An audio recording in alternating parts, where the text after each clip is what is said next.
I finished high school in Germany. As a young woman, I really wanted to come to New York to live there. And I met Doug, and we just had a lot of the same values, even though we came from very different backgrounds. And I fell in love. Doug has accomplished so many things. He's very involved in all kinds of different civic activities. But I'm most proud of him as a father and husband, and he's a great person. Lydia, like us, as a child of a survivor, we feel duty-bound and responsible for carrying on our parents' memories and the memories of all survivors. My dad was born in Czechoslovakia. They were very poor in a small village.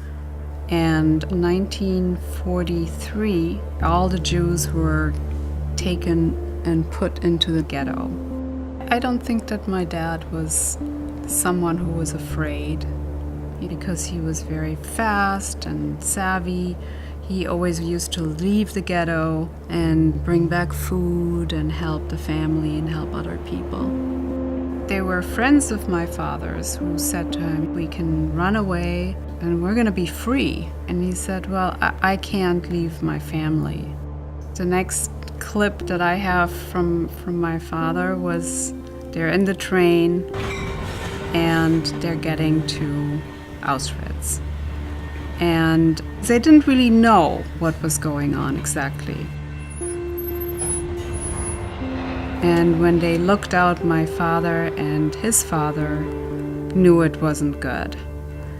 And they stepped down, and my grandmother hugged my dad, and he knew that was the last time he would see her. After the war, my dad went into real estate in Germany, and he was very successful. He knew the idea of tzedakah, and he raised money for Shaare Tzedek and Hadassah and other organizations in Israel. He thought that was the right thing to do. I certainly grew up that you do your civic duties, but you don't carry it around. Lydia and Doug are, incredible leaders in the community. It's a very quiet, dignified leadership that I think we all should take as role models. My family and I visited the U.S. Holocaust Museum in Washington with the whole family, and it was an incredible experience to be there with my dad and for him to explain things to us and for the kids to be there. It was really, really exciting. When I came back, I wanted to do something with that. What attracted Lydia to the board of the Holocaust Center was her own sense of continuity with the past. And she articulated a focus that underlined the importance of educating high school students about the Holocaust. And that vision led to the Day of Learning. The idea was to bring kids from different schools in the area and make a day of Holocaust learning. I just jumped in and said, okay, let's do something together. As a teacher in a Catholic high school, I think that the Day of Learning offers kids a very good opportunity to study the Holocaust and other contemporary issues. They learn about aspects such as resistance. They learn about other genocides that have occurred. More and more rights were taken away from Jews.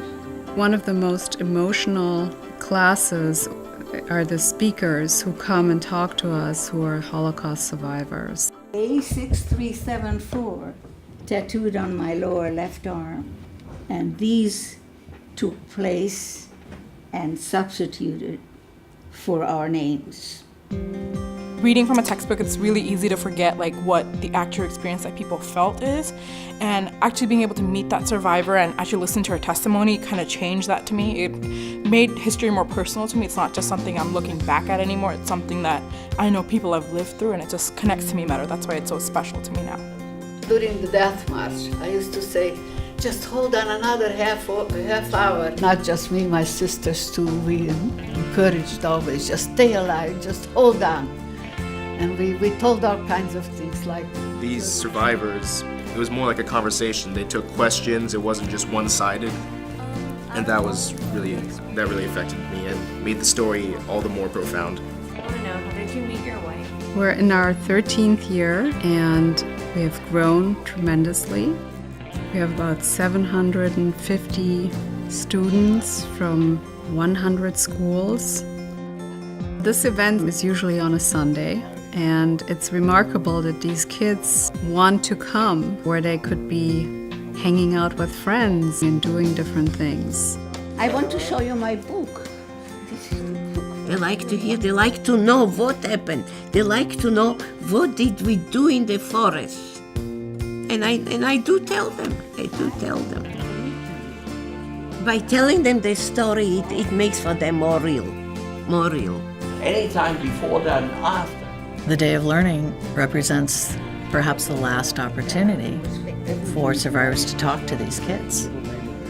The survivors are few and far between at this point, and having the opportunity to see a flesh and blood survivor sitting there telling you their story is irreplaceable. After my dad's passing, we decided to name the Day of Learning in his memory. Simon Preisler, for whom this program is named, was a courageous and generous individual who has served an example for what an outstanding individual should be. That she would take her family's banner and run with it in such a public way and in such a way that had such a deep impact in the Bay Area, not just San Francisco, not just for Jews, not just for Jewish kids, but for just this huge breadth and array of children and educators around our Bay Area. I thought was just a magnificent way to honor her father's memory. I think that these kids really do learn a lot about what the Holocaust was, and I think they leave the Day of Learning, being a different person. It all starts with simple things and just speaking out against things that they know are wrong and having a voice for people who are marginalized, whether it be in the school or the community. When we think about the rise of anti-Semitism all over Europe, we think about ways in which to respond and reach out, and the Day of Learning is a precise antidote to the prevailing anti-Semitism that we see today. It's a day of learning, and it's a day of learning about the Holocaust. It's a day of learning about human behavior. It's a day of learning about contemporary issues, and hopefully something that they take away will change something in their own behavior.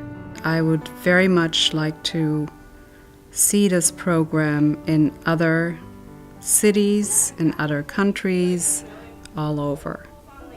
And that would be my dream.